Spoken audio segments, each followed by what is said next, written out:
welcome to For Whom the Bell Tolls. This man needs no introduction. He's globally recognized. He was just on Alex Jones. He's in Calgary for a few hours on his birthday. Happy birthday, brother. Ladies and gentlemen, one of the most fastest rising known humans on the face of this earth, just because he says no, Mr. Chris Sky. Happy birthday, Thanks, Bello. brother. I really appreciate it.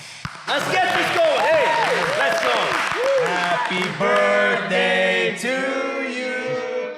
Happy birthday to you. Happy birthday, Chris Sky. Happy birthday to you. All right, let's get this going. Crazy. How is this guy here? Look at this guy. It's like a Gap ad here. The colors of Benetton behind us. Jeez. Okay, everybody can go now. We gotta get this done. You are now watching The Chris LaBelle Show.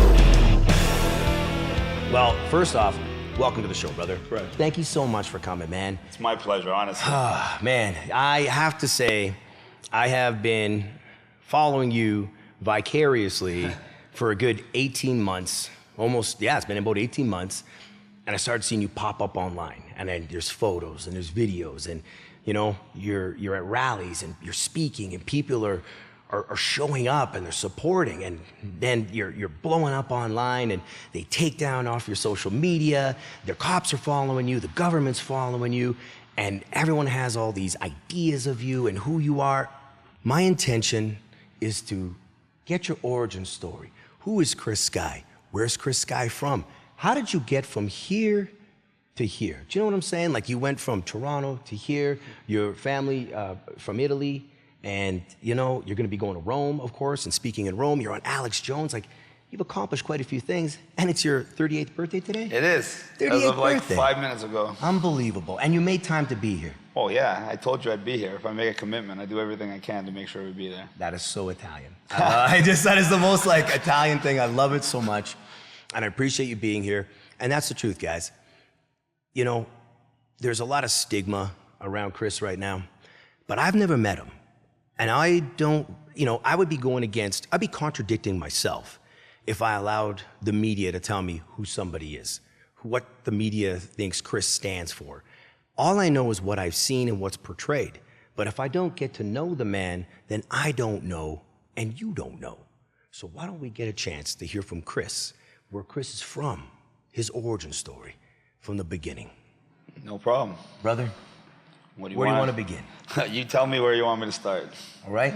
Where were you born? Where are you from, man? I was born in North York, Jane and Finch, North York General Hospital in Toronto, which is kind of not a very safe suburb right now. Yeah. But then I grew up in Vaughan. My family was in development, design and build, so I started working with the family business early. I performed really well in school, even though I really don't like school. I actually graduated. I was the last year that had grade 13. Me too. Yeah. OAC. Yeah. Hey! Did you do OAC? I did. I lied. I just failed. I was actually 19 years old in high school, and I said I was an OAC. I was actually taking a grade 10 math course to go to college. Oh. I get it. But when I went to school in OAC, we were 18 years old. Yeah. So we could legally sign ourselves out as an adult. So I never went to school. I never had a bag. I didn't even have binders. I would just go to the minimum amount of classes and write the tests and do the projects.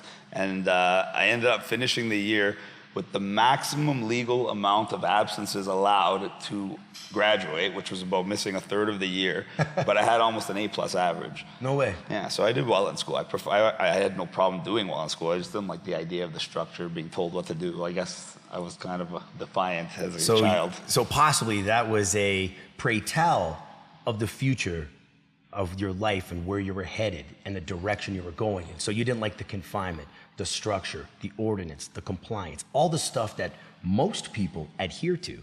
You knew. And that's what school is all about, is to try to train people to be like that. So conditioning. It's all conditioning. So when the government does things like this, they get the compliance of the vast, vast majority of the population. And that's why I'm not really a fan of the public school system, because it tries to make everybody the same. So once you're the same, you're easy to control, you're easy to manipulate. It doesn't want people to stand out. Assimilation. Exactly, that's what they want. They don't want people like us that don't want to wear a mask. They don't want people like me going around telling people, don't close your businesses, don't take the vaccine, et cetera, et cetera. They want people to do as they're told. Because if you do as you're told, you can be made to do anything. And we're seeing that. I want you closer. Get over here. No problem. I want to. If we're gonna, this is the only time we ever hang out. I want to be real close to you. I want our knees to touch. I want to say, "Hey, Chris Sky and I did an interview and our knees touched." It's, you know. Well, so if you were an evil villain and you wanted to take over the world, Canada would be the first place to start. Largest landmass, almost unlimited resources, a good geographic location, and a very small, very weak population. So they want to try all these policies. They're trying them out in places like Australia, UK, because they're islands, easy to isolate, and they're disarmed. They're typically compliant people, all the Commonwealth countries like New Zealand. And so they're trying these things, and they will push as far as you let them. Our business is development, design, and build, so we work with the government. So your family. Yeah, and I've been working directly with government officials since I was 17, 18 years old. In all aspects of the would you say you're a developer by trade? Developer, design, build, we do from start to finish. Big company. I wouldn't call it a big company. There's companies that are astronomically larger than us. We're a tiny fish in a huge ocean with much bigger, much scarier fish. But we know what we're doing, and we survive because we know how to run an efficient company. Imagine a government could run themselves like an actual private corporation and would actually have to not run deficits every year, or they go broke. So would you say if this country was under the leadership of Stephen Harper, of the Conservatives, do you feel that we'd be more business oriented and have better economic numbers and a better sense of like self-thought? We might have a slightly better economy, but we'd still be in lockdown. No matter what. Don't fool yourself. I'm from Ontario. It's supposedly a conservative province, and our Doug Ford's campaign slogan was "Open for Business," ironically. Yeah. And we had the worst lockdown virtually in all of North America. We had gyms closed for almost a full year. We were just allowed to go back to restaurants in the middle of July. Our stay-at-home order, where we weren't legally allowed to leave our homes, was only rescinded June 16th. What was the worst province that you've seen on your tours going around? Tell me which province, not to like single out any province. No, we have to single them all out, because I can tell you every province has their strengths and weaknesses.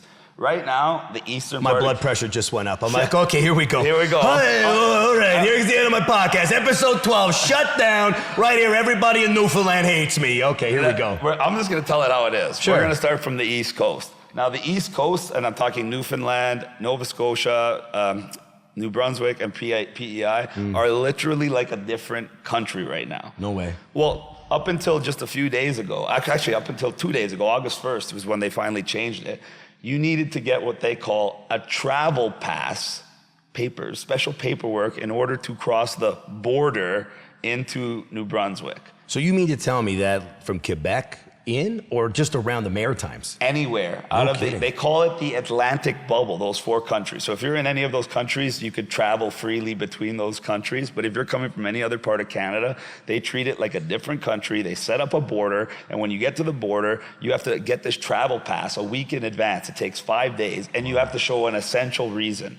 And now they have quarantine set up. So even if you go by the land border, they want you to quarantine 2 weeks coming from Quebec to New Brunswick, unless, of course, you take the jab. Okay, so that being said, would you say that this is whoever's, motivating this movement, is that a way to isolate the Maritimes? Of course. That's what this is all about. It's about isolating and dividing people as much as possible, because that's how you weaken society. That's why they implemented so many forms of division. They got the jabbers versus the non-jabbers, the maskers versus the non-maxers, essential versus non-essential, people who are collecting CERB versus people who are not. So they divide society as much as possible. They tried racial division in Canada. Did try. In the US, it worked. We saw riots in certain cities. Did. Over here, they did everything they could to stoke riots. They even boarded up half of downtown, if you remember, in saying, there's going to be crazy riots.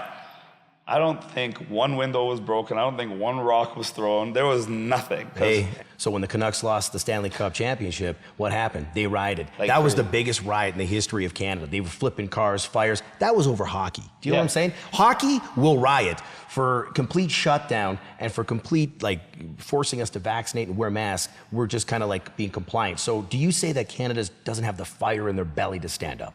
I say that Canadians, and I'm going to say this with the utmost respect as possible, You've been good so far. the Canadians, I'm sorry, right now, current Canada, are the weakest human beings in the history of mankind. Canada has never had to fight for anything. Their citizens have been handed everything on a silver platter for decades now. They've never seen a tyrannical government. Half of them don't even know what it's like to have a tyrannical government. When we go to our protests, we see people from old Eastern European communist countries, like Hungary was Poland, Czech, Yugoslavia, Kazakhstan, Russia. We see people come from communist China. We see people come from communism in South America. These are the people that are showing up at these protests because they've seen this all before. They've seen the tiptoe to tyranny that governments implement when they're trying to take over the social system. And they had to escape that. And they've had family members who died to escape that. So they're willing to show up and tell everybody what's happening. Meanwhile, Canadians are completely oblivious. They'll believe virtually anything they're told on TV. My question is, who's doing this? Who do you think's doing this? How is this happening? And how is it happening so quickly? And why is no one fighting back? How come there's not millions following you saying no? There are millions fighting back. Look at the United States right now. It's wide open. My wife was in Florida since February, and in February, they had nobody jabbed yet. Meanwhile, you had little 3- and 4-year-old girls, all the way up to 100-year-old great-grandmothers, walking around, living life, mask-free, fear-free, and they're just fine. But over here in Canada, literally, you could be in Niagara Falls, New York, and they didn't have a mask mandate, but you're looking across the border to Niagara Falls, Canada, and everybody's masked up and scared. You have 35-year-old men in their prime putting a face diaper on so they can walk into the gas station or grocery store. This shit fires you up. It does, because it's ridiculous. It's absolutely ridiculous. How could it be okay for 300 million Americans, but it's not okay for Canadians? What, we got to be safe? And we just got to lock everybody down, destroy our economy? People don't even understand the consequences that are coming. Now, here's my question. What do we do? What do we do? It's very simple. That's why I started the hashtag #JustSayNo. People have to stand up for themselves. People have to make decisions for themselves and for their families' future, not just do as they're told. So Just Say No is a way to stand up. But the real solution to this is what I call united non-compliance. And it's not a political solution. Sounds good. It is. It sounds good. It's got a ring to it. It sounds good because it is good. What's the abbreviation of that? UNC, That sounds pretty good. UNC? right? That's pretty good. United non-compliance. And what does that mean? It means everybody coming together for a genuine cause that applies to everybody, regardless of your age, gender, ethnicity, religion, political affiliation, whether you're a part of the government, whether you're a civilian, whether you're part of law enforcement, whether you're a criminal. Yeah. What do we all have in common? We have rights, we have freedoms. That's what makes us Canadian citizens. That's what makes Canada special. And when you can unite everybody under that one big umbrella of genuine cause and concern, and that's the united part, the non-compliance part is now getting those masses of people to do things like take off their mask, open their business, and say no to the vaccine. It doesn't cost anything. Everybody can actively participate because everyone says, what can I do? I just gave you 3 things to do. And it's nonviolent. You're not doing anything to hurt anybody. I'll be honest, I don't see you promoting violence. Oh, I don't see it. That's I see everything around you being tumultuous, people being offended, people being afraid, people wanting offended by the truth. And the truth is? The truth is, it's not about your health and safety. It's about control. That was phase 1 of United Non-Compliance. It's such a complicated method of deprogramming people and then getting them to act in their own best interest that we actually had to break it down into phases. And phase 1 was called the Global Awakening. And that was 2020, when people like me, other people that were speaking at the protests all around the world, preached the message that, once again, this is not about your health and safety, this is about control.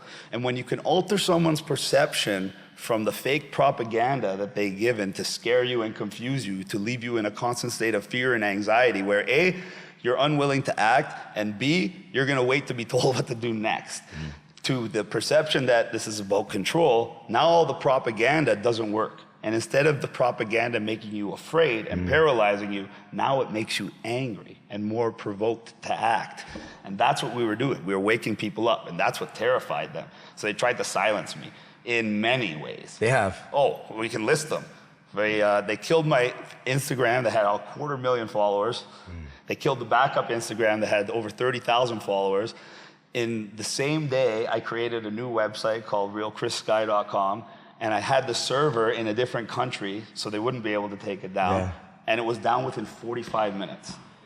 Thankfully, there's so many freedom fighters out there. I had a How many would you say? Millions. Just roughly. Millions. Millions. Millions.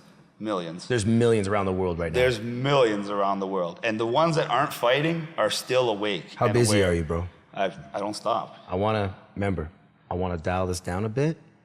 I want people to know you. Fair enough. A little bit about you. I have to say, I wasn't expecting this level of articulation. I mean it. This is a compliment. I didn't know, but I'm impressed. Thank you. I think you're very knowledgeable. There's nothing that you're saying that sounds like a conspiracy. It's pretty logical, and I get it. Conditioning, fear, control. You've given us some solutions. You've told us some things to watch for. You've told us what your predictions may or may not be coming September, October. It may be. It may be. You really feel confident that we'll be shut down again? There's a reason why there's a video of me making a prediction from last year that I've seen translated in 6 or 7 languages, and virtually every time it gets posted, it gets at least 1 million views. Wow. And it's circulating right now on dozens of different websites and dozens of shows. And it's because everything I said came true. Because it's very easy to predict what they're trying to do when you know what their intentions are. Is it Canada, or is there something behind Canada that's pushing this agenda? It's definitely not just Canada. It's a worldwide agenda. It's a movement. And people say, how can they coordinate a worldwide agenda? It's very easy. When you're getting all your advice from 2 or 3 sources for the entire world, how is it not easy to coordinate a response? You're getting all the information from the same sources. They're going to give you all the same solutions. And that's why the lockdowns were fairly similar all around the world. The only difference between the lockdowns is because of the type of people there. And we could talk like how we didn't even get to finish talking about the Canadian provinces. No. And there's I know huge, you were talking about the Maritimes there's huge first. differences in the lockdowns because of the people. It's what the government only understands 2 languages: leverage and force. And they will employ both upon you to the very limit that you will allow. If you allow them to take everything from you and control every aspect of your life, they will. They will. And if you stand up for yourself, they won't. And the perfect example is, we said the Maritime, they're kind of screwed. I'm trying to get over there. The last time I went there, by the way, I tried to go there, and as soon as I landed, they didn't even let the plane get to the jetway. They stopped it on the runway, and I was kidnapped by the RCMP, arrested, handcuffed. Get out of here. I swear to God. They took me right to jail. They beat me up a little bit at the side of the airport first, because... How many times have you been arrested this year? This year alone? Just this year. Oh, seems like a lot. I have to go over it in my head, sorry. At least half a dozen. Half a dozen arrests. And I have 5 felony charges on me right now. Is there a warrant for you? There's a warrant for me in Manitoba right now. Manitoba? Yeah. Strict province. Oh yeah, guess what it's for? Huh. I was supposed to speak in Manitoba on a Friday, part of my tour, and after Manitoba, or Winnipeg, Manitoba to be more specific, I was to carry on to Calgary.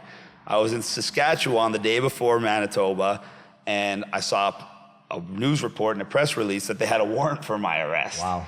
And how did they have a warrant for my arrest when I wasn't even in the province? They took a page out of Minority Report, pre-crime. They literally brought a flyer for the event, and it was Thursday, and the event was the next day, to a judge and said, "Judge, look, Chris Sky is planning on breaching a public health order tomorrow. So give us a warrant in advance so we can arrest him before he does it." Loopholes. That's not a loophole. That's never been done in the history of Canada. So they created their own amendment to grab you. Yes, Wow. it was almost like an injunction, but they turned it into a warrant. And so then they did a big press conference because I guess they wanted to make it public. They wanted me to know, and I saw. Yeah. So I told them, I'm not even going to come. I'm going to stay in Saskatchewan. I'm going to go to Saskatoon. Fear-mongering, just trying to scare you away. Well, I didn't want to get arrested and lose a day because if I lost a day, I would miss Calgary. And Calgary is probably the biggest stop on the event. So I had to sacrifice one or the other. I chose to sacrifice Winnipeg, do Saskatoon instead, and then go to Calgary. But guess what? Even though I didn't go to the event and I didn't breach any public health order, somehow that warrant is still standing for my arrest for something they said I was going to do, and they know that I didn't do. So you figure that one out. So now we're here in Calgary Yes. on your birthday with your beautiful wife, your friends, your support. Where do you go from here? Well, today we're gonna probably enjoy my birthday. Yes. And then we're gonna make our way back to Ontario because I have another event August 7th in Barrie. And we're gonna have a birthday celebration for our Ontario friends and family when we get back there. I missed my actual birthday to be here for all the events that we had. And then I gotta come back here actually on the 19th of August. 19th of August. There's an event, the Freedom Awards at the Italian Cultural Center. Oh, and wow. apparently I've been nominated for some kind of award. I bet you have. I know a few of those guys, and I can say that, I won't say who they are, but I could say that there's quite an abundance of Calgary business owners, community leaders that align with your values and goals. Oh, I agree. You're not alone, bro. You're not alone. You're not alone. What I tell every single person, now we'll move across the board. Now we'll get to, first of all, Ontario, I can tell you right now, is probably one of the worst. It's one of the worst provinces for restrictions. It's one of the worst provinces for compliance with the mask wearing and all that. And it's one of the worst provinces for trying to get dialogue with the people because they're so far liberal and so far left in Ontario, especially the Greater Toronto area. It's literally the government has it too easy, and that's why our lockdown was so severe. Manitoba is really strict. I heard. You saw what they did to me with the warrant. So they're trying to rule their people with an iron fist, similar to Ontario. Then we had Alberta, and now Alberta, I call everybody this. I call you guys the fighting spirit of Canada. You hear that? Straight up. Even the women, the men, everyone included. My son, 14 years old. I told him you're coming on the show. He's like, what do you mean he's coming on the show? I'm like, bro, he's in town. He's coming on the show. I've told just a couple people. You know what the reaction was, surprisingly enough?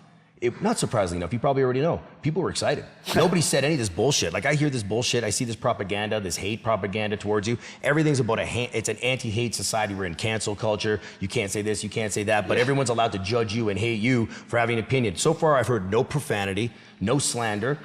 I've heard you intellectually share your opinions about provinces. You've said nothing that's derogatory towards the country, towards the government. So a lot of the bullshit that I'm reading right off the bat, I can just see sitting across from you, listening to you articulate, seeing the people sitting with you right now, supporting you. There's some legitimacy going on here. Well, that's why they have straight up. All I do is tell the truth. You know what? And that's the number one weapon. I think so. That's the number one weapon against the propaganda and the lies, because they're telling you a false narrative. Yeah. So how can you argue the truth with more lies? 100%. The more they try to argue with more lies, the more they're going to expose themselves. That's why they don't want people to ask questions. The more questions we ask, the more they expose themselves. So what can they do? They have to try to discredit me as a person. So people just won't listen to what I say.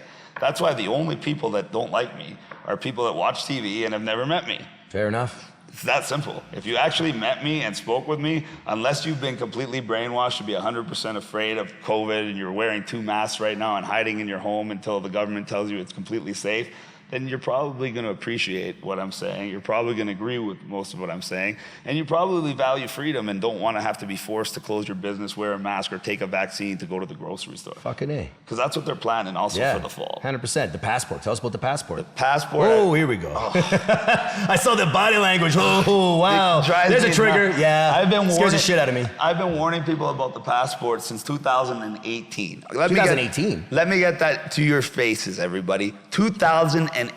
How? It was written into the European Union documents. And it said it's called the implementation of the vaccine passport. Where can they find that information? You can find it online. Type in European Union document implementation of vaccine passport, and you will see the official pamphlet, and it has a timeline starting from 2018 where they introduced the legislation for the passport behind the scenes, and it explicitly tells you they plan on using a pandemic to implement the vaccine passport into society for 2021. And they're doing it right on schedule. And it doesn't just apply to travel, first of all. And number one, you do not need it for travel. They want you to believe they do. In Canada, they made it so unvaccinated people who are not citizens or residents cannot come to our country. And they want you to believe like that's the norm. No, Canada is one of the only countries in the world. Like 99% of the world's countries will not require you to get vaccinated to go there to travel. They may require a COVID test, or they may require some type of quarantine period, but I'd rather take a COVID test, especially the saliva one where you can spit in a cup, than taking a jab every 6 months, because the jab you're gonna have to take every 6 months, forever. How about those who don't jab? How does that affect us? Because I'm unvaccinated. Proudly, my son, unvaccinated. Our partners, some of the people we train with on a regular basis, unvaccinated. So tell us, moving forward, what happens to those who follow your direction? We comply, not with compliance, but we follow you because your information seems legitimate. There seems to be a movement. People are heading in your direction. Now we're unvaxxed. Where do we go from here? We're going to have to be ready to stand up for ourselves because, like I said, in the fall, when all the jab people start getting sick and they blame it on a new variant that was created by the unvaxxed, which is a completely false narrative, it's going to up the division in society. And because the majority are vaccinated, the government's going to use that public opinion to try to justify implementing the vaccine passport on the unvaccinated, not just for travel, but for everyday groceries, things. gym. Yes, yeah, gym will be number one. We like the gym, eh? Yeah. I know. I think that's what fucking got me going. When they fucking said I couldn't go to the gym, I'm like, I'm on too much testosterone and Anavar right now. I need to fucking lift something. And I'm like, what do you mean I can't go? And then I turned into a crazy lunatic. I went in the mountains. I hid in the mountains. I'm on my best behavior right now because I got to let you speak. But you are firing me up right now. Like, I want to know more. The first thing I did in lockdown at the end of March, as soon as they declared lockdown, I had a main floor apartment in my house that had a bedroom and a kitchen. I tore it all out. I put in a gym floor and gym mirrors, and I scavenged the entire country for all the equipment I would need for a proper There's a shortage gym. for sure. Because everybody was worrying about 2 weeks. Yeah. And I was worrying about, am I ever going to get to go to a gym again without a mask? So I built my own gym. What equipment did you get? Oh, I got some good stuff. Yeah? I got a Squat rack? Do legs? Even better. It's a combo rack that has a Smith machine. Nice. It has a free weight rack, double high-low pulley, pull-up bar. It's pretty good. You enjoy training? I train every day. Is that one of your hobbies? I wouldn't call it a hobby. I call it a lifestyle. I knew you'd say that, bro. It's almost like looking at myself at 36 years old right now. It's kind of crazy. I don't know if it's because our families are from like the same parts of the villages in Italy, but it's like I'm looking at you and I'm like, holy shit. I like a good routine. I like staying healthy. I like self-improvement. If you can get a little bit better every day, after years of that, you're going to be a whole different person. 100%. And that's what it's all about. So self-improvement, I need to ask a question. I have a question. So when you go to speak and you're in public and you're rallying people and you're delivering your message, a lot of times you're in a muscle shirt, you're in shorts, you're in runners, you got shades on, you know what I mean? Like you got your tattoos. Now, today, I wanted to try a social experiment for myself. I normally wear a tight t-shirt. I'm usually fucking cranked on some sort of testosterone and all sorts of SARMs and you name it, peptides, BCP 157 for your injuries, just for the record. And 'cause I'm 45, I need that shit. But ultimately, I wanted to wear a shirt and tie today, out of respect for you. Because I've never worn a shirt and tie before. Really? No, not on the show. I wanted to wear it to show you that. Unfortunately, I was stuck in the clothes we were wearing while traveling all day, and I didn't even have a chance to change before I came. If somebody judges you, this is the point. I'm wearing a suit and tie, but 99.9% of my day, I dress just like you. I'm in a muscle shirt. I'm in sweats. I'm in slides. I'm fucking pumped. I got my pre-workout going. People want to talk. How you doing? How you doing? How you doing? How you doing? I'm telling that to everybody. Unless I take my Adderall, I'm a little more focused, which is starting to wear off right now. So I totally relate with what's going on. I feel your energy. I feel your passion. And again, to reiterate, I'm really impressed with your delivery and message. Thank you. This is not just a bunch of jargon. You are articulating facts, laws, and personal experience. Most of us have never left our cities, our province, and have gone more than 200 kilometers in any direction in 18 months. This man, for 18 months, has been from one end of the country to the next. Way more than consistently. that. Since COVID started, bud, I've been to 4 continents, 15 countries, over 25 international airports. I haven't worn a mask anywhere in any of the countries, and I protested virtually every week for the last 18 months with thousands and thousands of people who come and give me hugs and shake my hand. So if anybody should be dead of COVID, it should be me. But I'm still here and I'm still fine. And the last 3 months I've been on the road in Canada. And if you know the life like on the road, my normal routine is wake up, look after my dogs, do some cardio, work for the day, hit the gym, eat 5-6 times. Yeah. You know. I do know. On the road, what's your routine?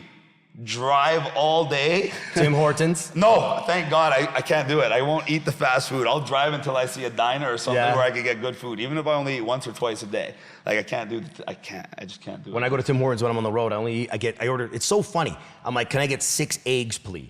Oh. And they'll be like, what do you mean, you want egg sandwiches? No. Well, what do you mean? I want 6 single eggs, side egg, side egg, side egg, and then all I want is a side egg and black coffee. I'll go carbless if I have to, but I'll just eat the eggs. I got a system too. I travel, I've been on the road 12 years as a comedian. I've been on the road in MMA and martial art. I've done everything. I've been all over this country too. My trick, when you have to go to the bathroom. You know what I mean? Like number 2.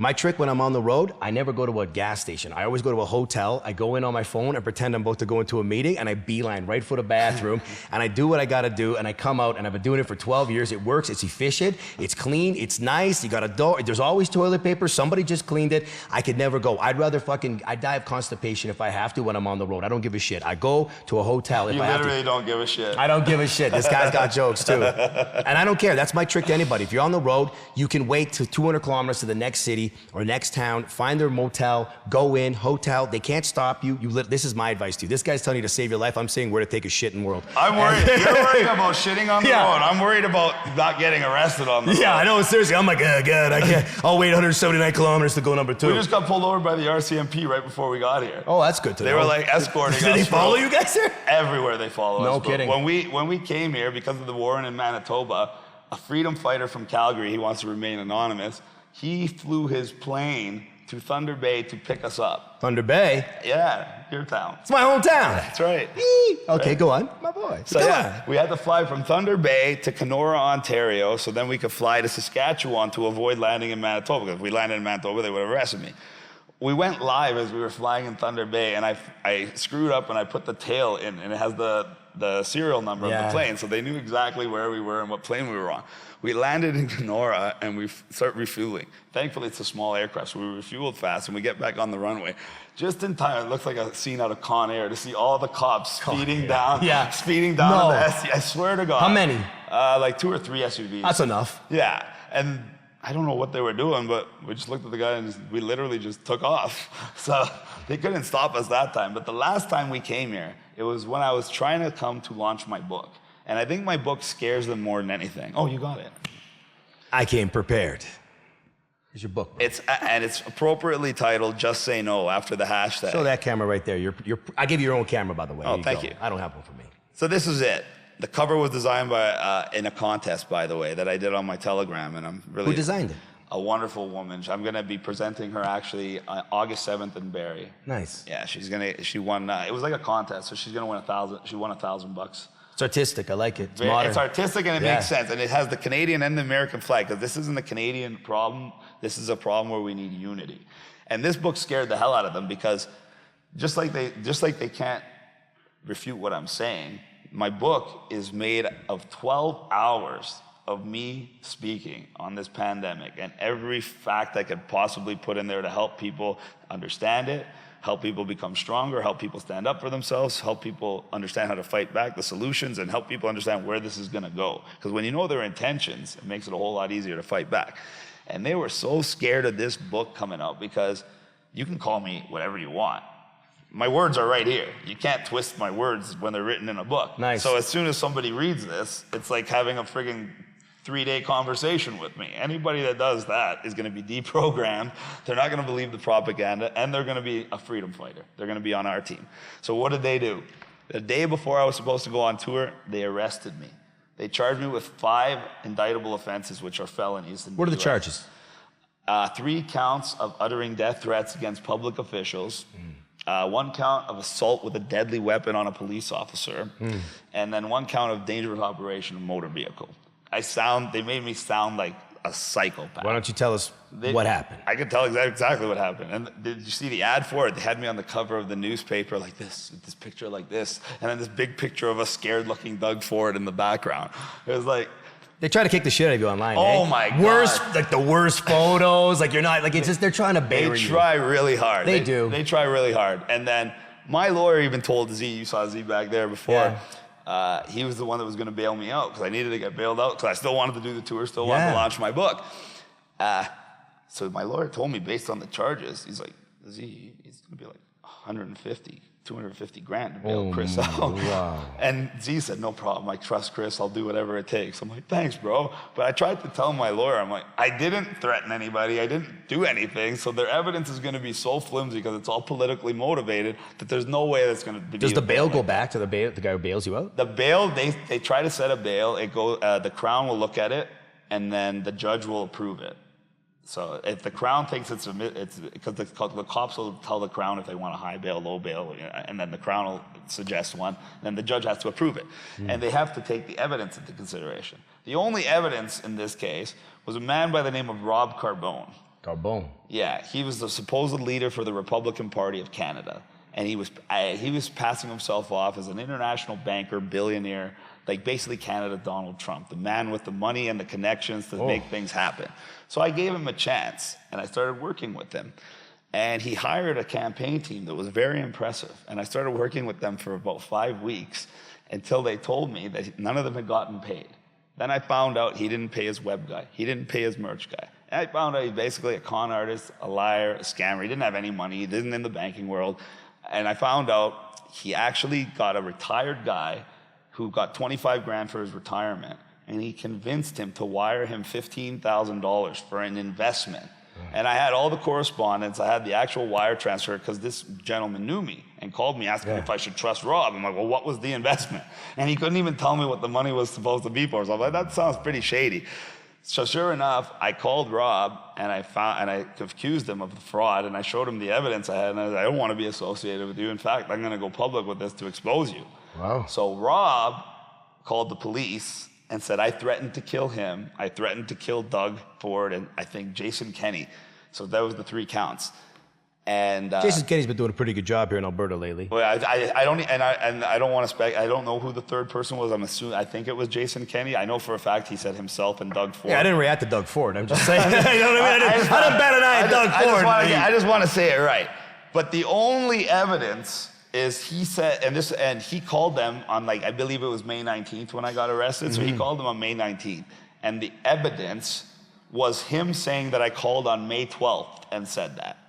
So there's no evidence. There's absolutely no evidence except that I did call him on May 12th. I also called him on May 11th. I also called him on May 10th. I called him virtually every single day. So there's no audio, there's no text, there's no video, there's no nothing. It's going to get thrown out. It's going to get thrown out 100%. But in the meantime, they wanted to use it to put conditions 100%. on me because they can get me on the conditions, which are criminal charges as well. But what did they have to set my bail at? Because they had to take the evidence into consideration. And since So if you couldn't come up with that kind of money, you would have been sitting in jail. 100%, but they didn't come up with a bail like that. You know what my bail ended up being for all those wonderful charges? $5,000 bond, not even cash. So so we could have a bondsman coming after you anytime then. No, I'm good. Yeah. I'm not breaching my bail. I just watched Dog the Bounty Hunter a couple times. You know what I mean? I watched it once or Don't twice. get excited. I wasn't breaching my bail. It's Alberta. People But look like Dog the Bounty they tried Hunter. to pretend I did. Yeah. Because the next day, they let me out of jail late at night. I was supposed to have the bail hearing at 8 in the morning. They waited till almost 9 p.m. And I missed all my flights, and I was supposed to get to Vancouver. It was now Friday night, or it was Thursday night at 11 p.m., and I needed to be in Vancouver for Sunday. It's over a 5,000-kilometer drive. Yeah. And guess what they gave me for conditions? These are the kind of conditions I have placed on me. Right now, these are the conditions that are placed on Currently. Chris Sky. And I'm on bail. I'm on bail. I have to be with Z, or he has to give me permission about where I'm going to be staying. Wow. So even to stay at home with my wife on a normal weekday night, I have to text Z and tell him I'm going to be staying home with my wife, and he has to text me back and tell me it's okay. Wow. Unless I'm staying with him. That's number one. So I'm on a leash like that. Number two, because of the dangerous operation of motor vehicle charge that's going to get thrown out, I can't drive. They made that on purpose because they know I go on the road trips. So you're not allowed to drive. I can't drive. You have a license. Everything's good. I have a license, not suspended. I have a car. I have insurance and everything. But I'm legally not allowed to drive as a condition. What kind of car does Chris Sky have? I have a Range Rover. Nice, bro. What year? 2017. This guy. Sport. Okay. Yeah. No, it's 2017. Sport. I don't like the big one. It's too big. The Sport is a good Sport's size. nice, yeah. Yeah. Cool. For road trips, it's good. Nice, bro. But what other conditions do I have? They made a case because of the threats to get a warrant to go to my house and confiscate all my legally owned firearms, even the license. How many did you have? I have about close to 15. 15. Yeah, What's your favorite? It's hard to say. Look at that smile, this guy. What's your favorite gun? I like guns. In fact, last night, I have to say this. I was at a party, Okay. my birthday party, Yeah. at a very unique house, very unique people. I'm assuming. And he pulled out probably with the rarest gun in the entire world. And I don't know if you watch Pawn Stars or any of those things where they bring in like the old stuff. He had an original model, 1851, Samuel Colt model that was made specifically for Samuel Colt. Wow. And it was all custom designed. It was all original. It was mint condition. And all the serial numbers and all the pieces matched. So it wasn't a Frankenstein gun put together. Yeah. It's probably the only one like it in existence, and it's probably worth about $1 million. Wow. So yeah, now when you ask me what gun I had, which was my favorite, after holding that gun, it's like I don't even want to talk about my gun. That's crazy. You know you're in Alberta when a guy's got an old Western shooter. Like they just was it six? How many bullets did it hold? It's a 6 shooter. 6 shooter. It's a 6 Yeah, shooter. I But know it's what like, I'm talking about. It's like the old school muzzle loader. Yeah, so pop, but it pop, has pop, a pop. but it has a little muzzle loader, so you Yeah. have to hand load each cylinder beforehand. Yeah. So then once all 6 are loaded, you got 6 shots. So with is it single like- action? like that? Yeah, Wow, single that's action, cool. but it's like that. That's a big ass gun. Bro, it was Bro. Yeah, bro. You're not Bro. doing a quick draw, that's for sure. Bro, that's awesome. No, but it was interesting. Nice, bro. I like history, You like history? of course. What? That's how I know what's going to happen. The only people that don't understand what's going to happen are people that don't look at the history. I'm a history guy. I like history. That's what I studied in university. I didn't pass. I failed. Hey, don't get me wrong. I just had to say it. I was in University of Winnipeg. That's where I went. And it's so funny because from Thunder Bay, I was a meathead for so long and sobered up and got myself into college. Kirkland Lake, Ontario, I went to, Northern College. I took police science, or police foundations it was called. Remember that program, police Oh foundations? yeah, I heard that program. I took it. I was the first guy ever to take it, 2 years. And then I tried to be a cop for a couple times. I failed the psychological exam all 3 times I tried. And I got in the nightclub industry, and well, now I'm full of tattoos and all sorts of shit. So I did try my best to go in law enforcement, and still respect the police. You know, the CPS here in Calgary. I know you've had a tough time with some law enforcement over your time, but you know what? They have done a lot of great things. In fact, my son was arrested last week for break and entering. And mischief, not damage, just being mischief. You know what I mean? It wasn't anything to do with being malicious. He wasn't on, there was no drugs, alcohol. My son's amazing. He's never got into that stuff, but he got himself into trouble. Him and a few friends broke into an abandoned school, got themselves arrested. Oh, but that's not it. hey, but they could have got charged with break and Yeah, entering. they shouldn't They got have. arrested, and the CPS were like, we don't want to ruin, Yeah. their futures and stuff. And, I found in that moment, there wasn't any kind of like judgment. They shook my hand. They were kind to my son. They shook his hand too. And they said, good luck. Let's not see you here in this position again. And a few times this year, I'd have to say here in Calgary, some of my friends might be like, bro, are you condoning the police? And I'm like, well, I'll tell you this much. Here in Calgary, our CPS are pretty phenomenal. And I saw you speak downtown, 17th Ave, right across from Good Life, my gym, and I came out just fucking cranked on whatever, and I'm like, oh my fuck, it's Chris Sky. And I literally started to get a pre-pump. I was leaning on the bench, so if in case I met you, I had a vein coming out of my arm, just so you know I lifted too. But what I ended up doing was sitting on the bench. I don't know why I keep looking at your wife, but she's just smiling. She's like my fan. This guy, he's like, what about me? I see you too, bro. And while sitting there, I was, maybe I'll meet you, maybe I'll say something. And I ended up listening to the conversation, to the message you were speaking on. And I noticed that the people there were really passionate about what you were doing. And I knew in that moment, I'm like, there is potential for this man to really create a rebellion, a movement, and to lead people away from this level of conditioning. I myself, again, and my son are unvaxxed. We never wore a mask once or twice we had to go work out at Gold's. I'm not gonna say no, I'll wear a fucking mask and work out, you know what I mean? But I did have it off. And a couple times they'd come up, put it back on. I'm like, yeah, the second they were gone, I took it off. I find it stifling. And I find that not only doesn't keep me safe, in fact, it makes me unwell mentally and physically. And when I see people wearing masks, I can't see their facial expressions.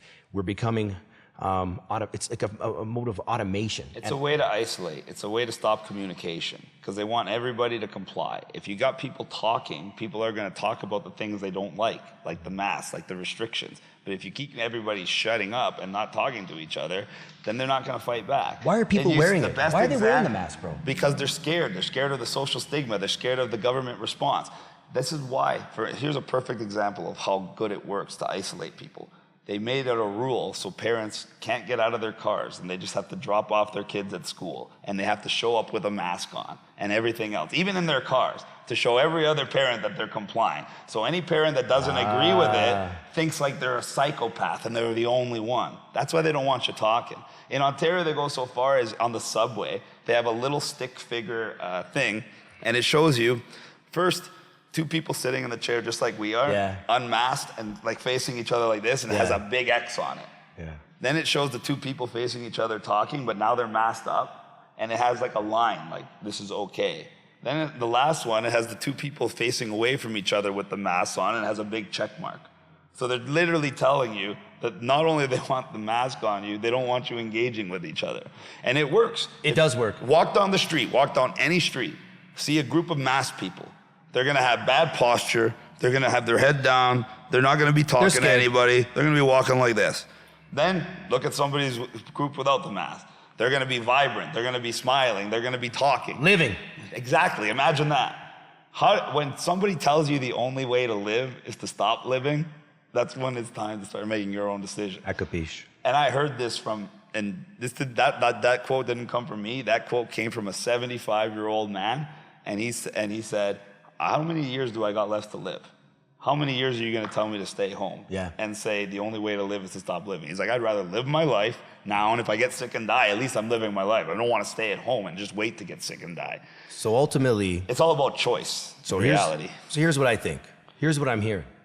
Here's what I feel. After listening to you articulate your points and express yourself, your cause, your movement isn't so much about freedom, it's for humanity. This is a fight for humanity. 100%. And you are passionate about it, and you are ready to fight to save humanity. That is a very interesting perspective.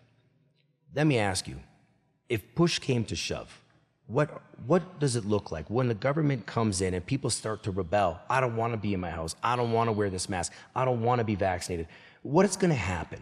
What happens when we all start to revolt? And it's not just hundreds, it's thousands, maybe hundreds of thousands. We win. It's that simple.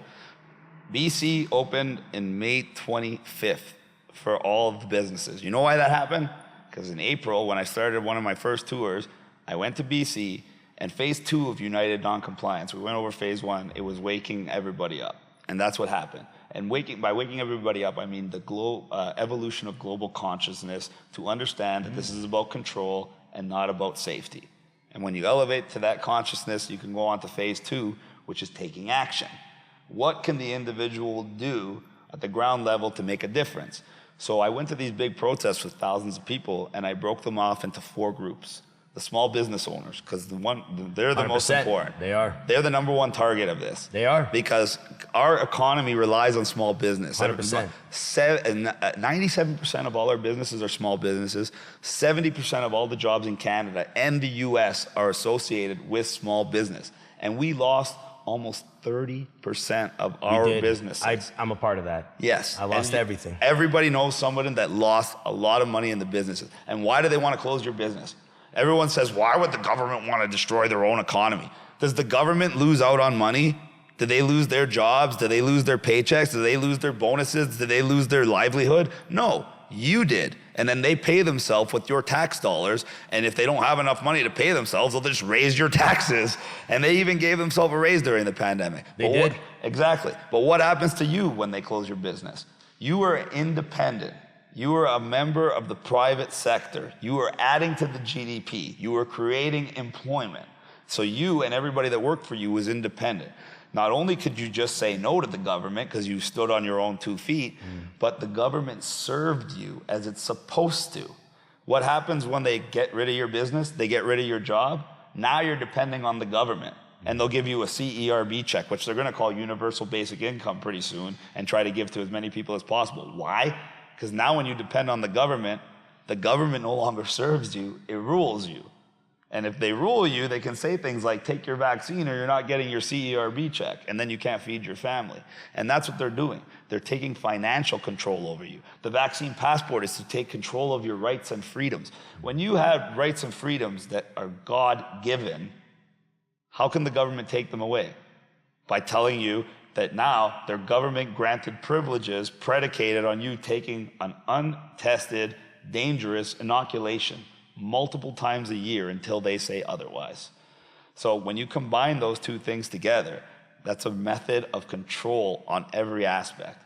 And the problem is Canadians are at a war mentally, physically, spiritually, financially with the government. And not only do they not realize it, so they're not fighting back, they're actually waiting to be told what to do next by the army that's attacking them. It's beyond Stockholm Syndrome. We have to come up with a new name for it because it's only been created within this pandemic.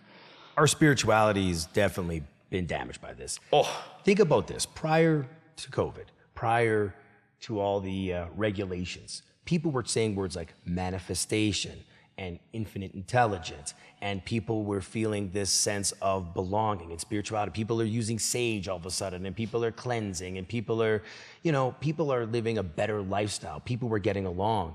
And then they threw in the cultural divide, and they threw in gender, they threw in sexuality, and it was like wha-bam, wha-bam, wha-bam, had everybody on tilt. Then they put us into a shutdown, and then they were forcing this and that and take this.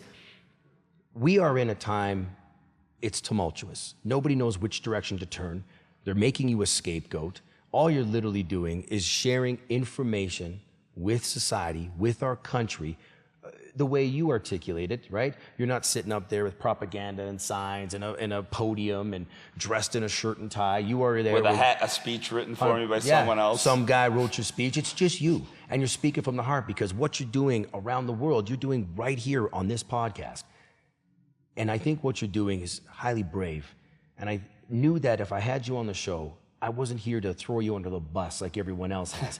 I don't know what this will do to my credibility. I don't know what this is going to do to me online. It's just an honest conversation. It's an honest conversation that need to be had because I have a following, and out of that following, people, when they get vaccinated, they message me.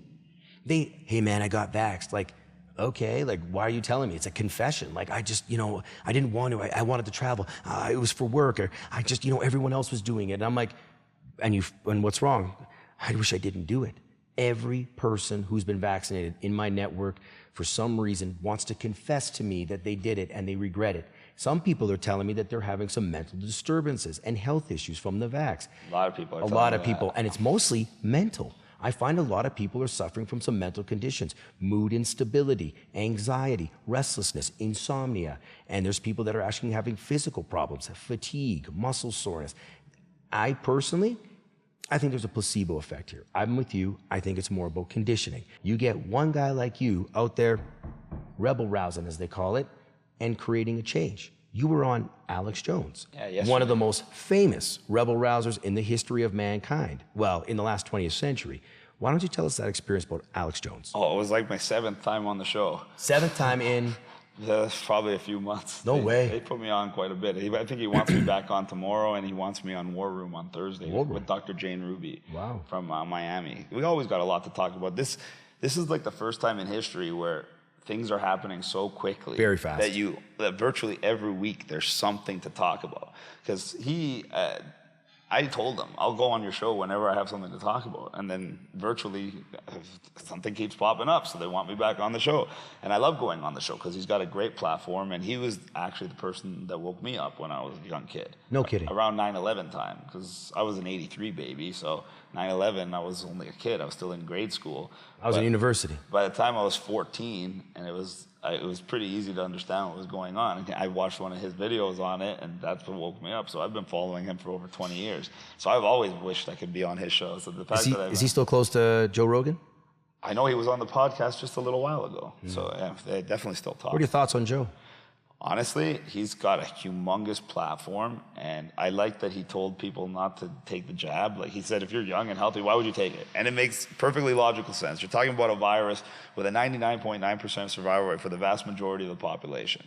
You're talking about a virus that has virtually no kill rate for anybody under 20. So why would you give them a vaccine that they have no safety data on, that we have seen has killed men, women, children, old people? It makes no sense. You saw with your own eyes a lineup. Where was it? Vancouver? Oh my God! Here we go. I saw your stories. They were lined up to get the vaccine. An individual went in a little bit, then the ambulance came after the vaccine to take him out because he was unwell. And then people still lined up knowing that someone got vaccinated and left. What happened? Well, we were staying in Vancouver because we had events in Nanaimo, Victoria, Vancouver, Kelowna, and Nelson. We were all over the place. Yeah. So we had a couple days off. So I wanted to have a good time, make it like a mini vacation. Yeah. So we went to the Pan Pacific, and it's attached to the convention center, and it's a 5-star hotel. Meanwhile, they set up a vaccination clinic in the convention center. So as you're walking out of the lobby, you can literally see into the convention center and see these people lining up. And then I saw a fire truck and an ambulance outside. This is exactly what you want to see at your hotel, by the way. Yeah. Vaccinated people getting carried out on stretchers. So we walked outside, and I immediately started filming, and they got really upset. And I tried to ask what happened. Obviously, I knew what happened. Someone had an adverse reaction. We don't know how serious it was. We don't even know if the person died. Meanwhile, these people are still lining up for their vax and had no problem going there, and not one person stepped out of line. That's the kind of conditioning we're up against, and it's terrifying. Because these people are making choices that are affecting us all. Because the vaccine, I believe, can shed. And it can, because I've been getting a lot of phone calls. I get phone calls and messages from people from all over the world. And one of the most common things I'm seeing, and there were groups on Facebook that had up to 100,000 members that Facebook is deleting as fast as they can, of women of all ages. And a lot of them have not even taken the jab, but they've been with a partner or someone who had. And we're seeing really weird things with their menstrual cycles. I've heard this. I had a more than one senior citizen call me and tell me that they started bleeding again. I've heard this. And normally that's a sign of cancer, 100%, but none of them had cancer. Then I had younger, healthy women tell me their periods were irregular, or that their periods were passing like really, really nasty like clots or things like that. I've heard this. And finally, if you can check the numbers, everyone can check this, miscarriages are up. And so it's really, really scary. Look at all the other damages, psychological damages, suicide rates, depression, divorces, domestic violence, alcoholism. Lack of fitness, lack of nutrition. Of course, that's lack of freedom, lack to go out, lack to socialize. That's the real pandemic. In BC, there were more overdose deaths than there were COVID deaths in people under 60. Go for a walk down Hastings and you'll see the real problem in society. And we did. We did. Yeah, I was just there. No politician. Go walk downtown by Sheldon Schumer. We got it too. It's- I've never seen drug dependency I've seen in Calgary this last year. I've never seen more healthier people that look like they've just maybe potentially, they look like people that had jobs like, I'm not going to say where, but like let's say they had minimum wage jobs. They maybe had an apartment, they were living, and you can tell that, this pandemic, this shutdown, stifled their income. And it forced them to the streets where then they succumbed to like drug use and 100%. living on the street. And I've seen it because when you look at some of the people that are affected by opiates or fentanyl or whatever drug of choice that they're using, you can see that they're not that sick yet. They're not that deteriorated from the street. You know that they're new to the street. Mm-hmm. You can tell they're new. You can see that they still have muscle and bone and thought and consciousness. But I've also seen the sickest of the sickest still produce consciousness and still be present in the moment and show compassion and love. Whereas I've seen living humans that are making 6 figures a year not have a soul, And it's a lot of that. Yeah. And I like what you said about compassion and love, because just 2 days, it was 2 days ago now, when I was getting ready to go to my rally, a guy came up to me with a mask on his face, and I was expecting the worst. And he came over and he said, "I'm double jabbed and I wear this mask, but I still appreciate everything you do." And he shook my hand. And that's why you have to understand that a lot of these people are scared. Some of them are scared of the virus. Like this guy was obviously scared of the virus, not the government, and that's why he's double jabbed and wearing the mask. Do I agree he should be scared of the virus? No, but do I agree he should have a choice to take the jab and wear the mask if he wants? 100%. And he agreed that we should have a choice. So that's common ground. You won't get that if you see someone in a mask and you just start talking crap to them. 100%. So I try to be nice to every single, even when Antifa shows up at my rallies. And it's, they were at Calgary outside. There was like 5 of them, but. Did you see what they did to me in Toronto? No. So this woman, she's a lawyer and a cartoonist, and she's been basically trying to gain clout off of me. So she's been doing a comic strip of me for the last few months. And then I found out she doesn't even draw it herself on top of that. So she set up this event in our Chinatown, and it was supposed to be at her lawyer's office, a debate. And immediately the left, and she's like an Antifa queen, started trying to eat her alive for giving me a debate platform. So to cover her ass, she changed it from a debate to an interview. And I still said I'm going to show up. And I drove all the way from Sudbury to get to Toronto in time after I did an event in Sudbury to go to this thing. When I showed up there, there's about 50 Antifa people, and they have a barrier that they created, and they're all standing behind it. And they have face masks on. They're wearing bicycle helmets like they think it's riot gear. And then they're holding all these little weapons, broken bottles, wooden batons, beer bottles, little bowling balls, nunchucks, like everything you could think of. Nunchucks? I swear to you. Nunchucks? I swear to you. And I show up, and I'm like, I had no idea they were going to be there. And I had a whole bunch of supporters there because everyone wanted to watch this interview. So she's the one that told me. I'm like, what the heck are they doing here? And she's like, they're trying to block you from the staircase right behind them so you can't get into the building to do the interview. I'm like, really? So I just climbed on top of the stair railing, and I jumped over the barricade into the sea of them. And I said, I'm going down those stairs. Yeah. Who's going to try to stop me? So somebody grabbed my arm. So I pushed that guy off. The next guy came and hit me with a bicycle. A bicycle? A bicycle. That's like Antifa weapon of choice. They hit people with bicycles. And I was holding my book because I had a copy for the lady. And I didn't want to drop it, but I wasn't going to let them stop me. So I took his bicycle and I turned around and used it to push a whole bunch of them away from me. At that point, all my supporters just rushed through their barricade and they dropped their weapons and ran, and they called the police. And the police came. They didn't really do nothing to us. And then she said she wanted to do the debate after everybody left. Called us into the building. Her security came and got us with a guy in a pink gorilla suit because he was afraid to show his identity. They unlock the door, they bring us in, and then as soon as they bring us in, they lock the doors on us and they call the police and tried to have us arrested. You got trapped. Yeah, that's what they thought. And we were going live the whole time. And she was so stupid. We had our live of the thing playing. So live keeps you safe. Live keeps you really safe, and it exposes these guys. Because she was so adamant to have me arrested. They had Antifa there during the day and had taken pictures already and had already made newspaper articles saying Chris Sky arrested by police during the day, getting ready to release it at night. And my web guys are geniuses. They knew what she was up to. So we had the live stream playing right beside her live Twitter feed as she's posting from inside her office. Yeah. So because I jumped in and did the thing with Antifa, I threw all her timeline off. So she went and posted the article saying that I got arrested before the police had even shown up. And anybody watching my live could see that she's posting things that haven't even happened yet. So she totally let the cat out of the bag. So now she's kind of out of favor with her people. Just like in a bad movie, the bad people, when they fail their bad boss, they get thrown under the bus. No kidding. So now they're starting to have a little revolt within their ranks because I'm just taking out their soldiers one after the other, and now they don't want to be like kicked out. These guys have been working for these organizations for years. Does Justin Trudeau make himself available, in Ontario? He'll make himself available for a selfie. That's about it. But that's it. What has he done for Canada? People say, why don't you bash Justin Trudeau? Because I was bashing Maxime Bernier and some of the other politicians. I'm going to have Max on the show soon. Well, I'm going to expose him anyway. He might be your opposition. He's not opposition. He's a friggin' joke. Well, I got to have some opposition. Well, he's not opposition. Not that I want to oppose. He's not opposition. Got to have some, though. But why don't I talk bad about Trudeau? Yeah, good question. It's simple. Everybody knows what he's done. This is Trudeau's Canada. We are running rallies and protests because of him. Do I really need to talk bad about him? He's the reason we're in this Speaks mess. for itself. Exactly. And then the Conservatives, they're doing the exact same thing. Our province is no different than the federal government's plans. In fact, our province is even worse than some of the other provinces. And so what? You're going to vote NDP, Jagmeet Singh? You think we wouldn't be on lockdown? No. So then they give you Maxime Bernier, and they pretend like he's a freedom fighter.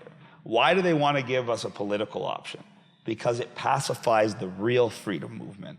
As soon as all these angry, frustrated Canadians, united in a genuine cause, believe that they have a politician that can do their fighting for them, they're not going to come to the protest. They're not going to stand up for themselves. They're going to sit on their couch. They're going to wait for an election, and they're going to vote. That's what these people are here for.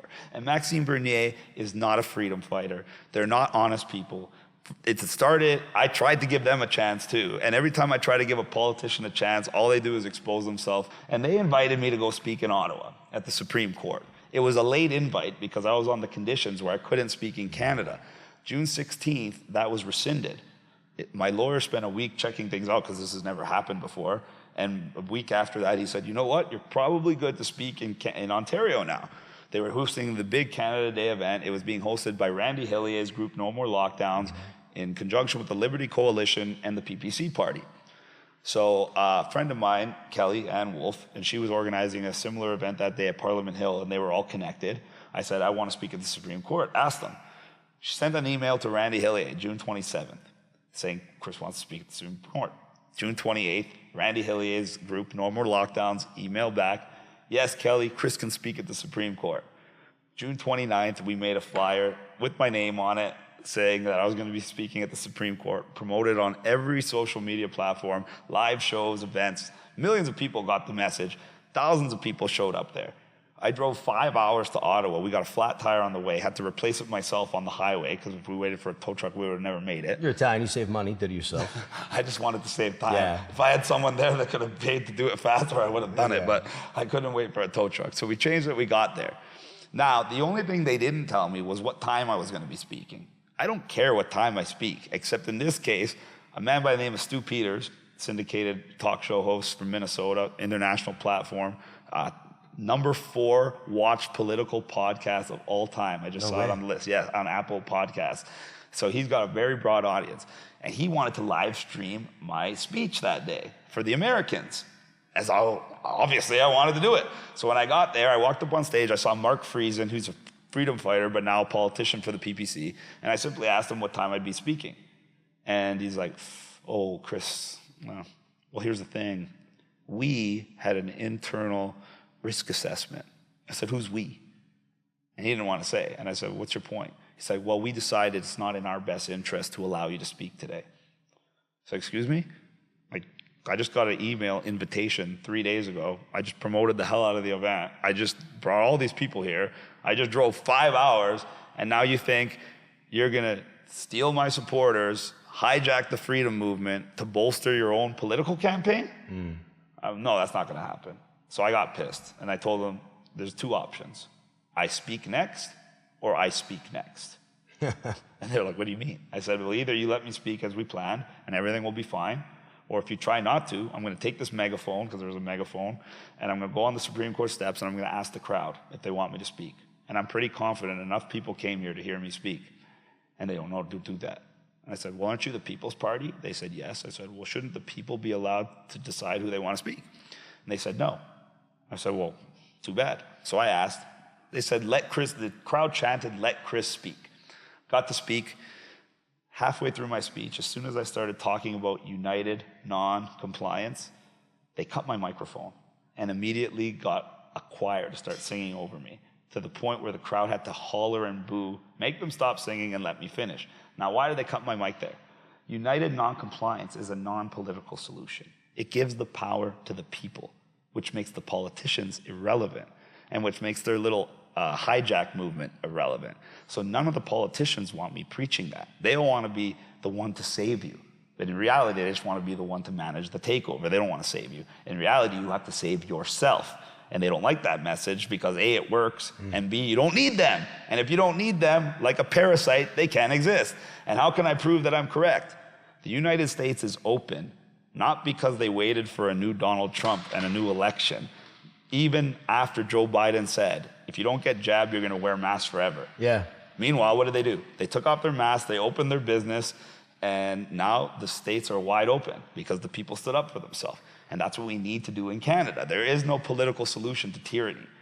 Name one other time in human history where people have voted their way out of tyranny. Okay. Has there been a time where people have voted their way out of tyranny? Ever in the history of government? No. He's the smartest man on my team right now. He knows things. You don't know? See? Because they can't.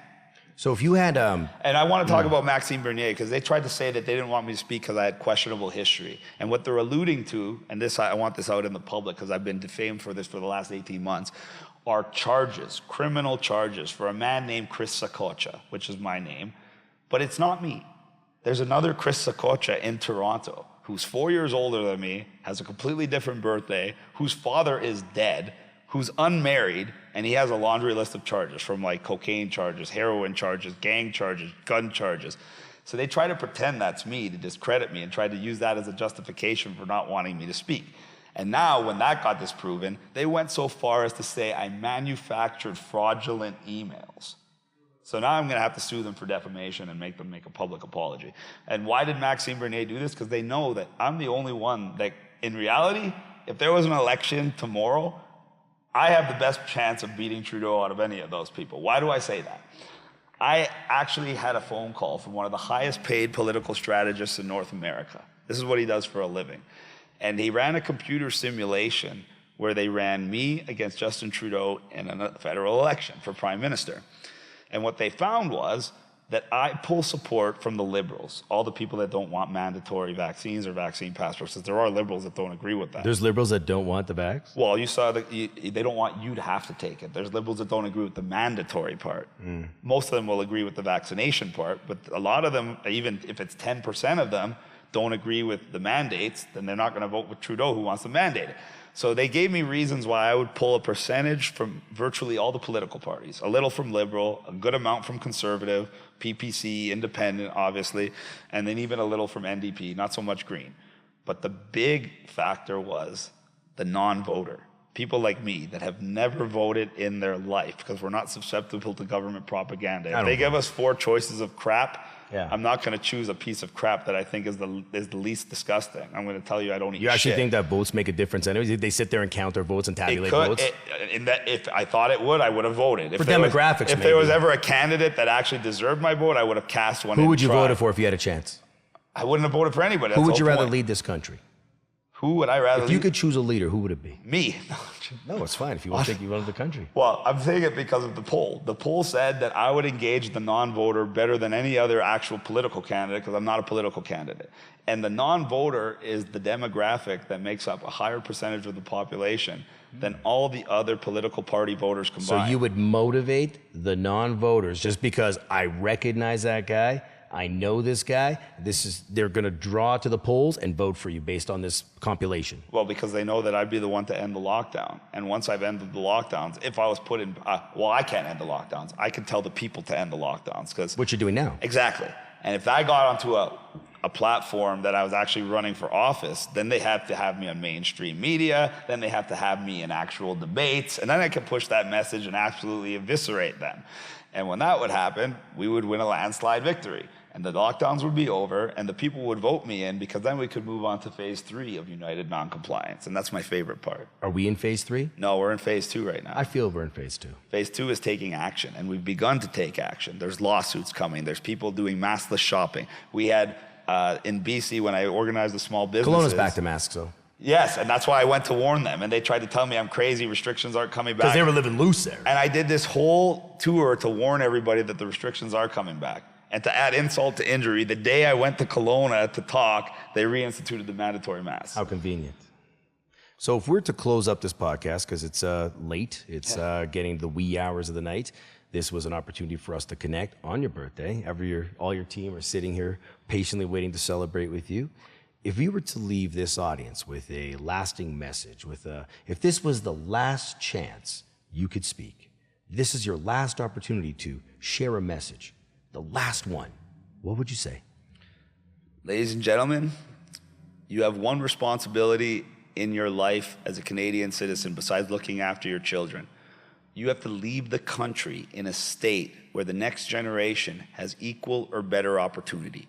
That is your responsibility. It's that simple. And if we're not doing that, we are not doing our job. And the other thing is, don't trust any politician to save you. You have to save yourself. I'm not a messiah. I'm not a savior.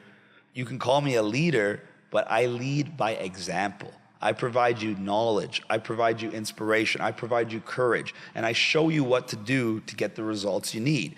So don't listen to anybody that says they can save you. If I was running for office, my campaign slogan would be, don't count on me. Save yourselves. And that's how we're going to get out of this, with United Non-Compliance. Thank you.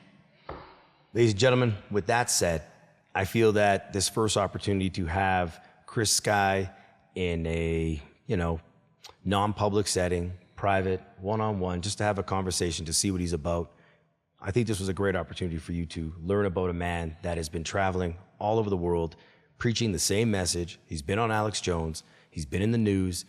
And I think it's time that people maybe take this a little more seriously. With that said, thank you so much, brother. Absolute pleasure. An absolute pleasure as well.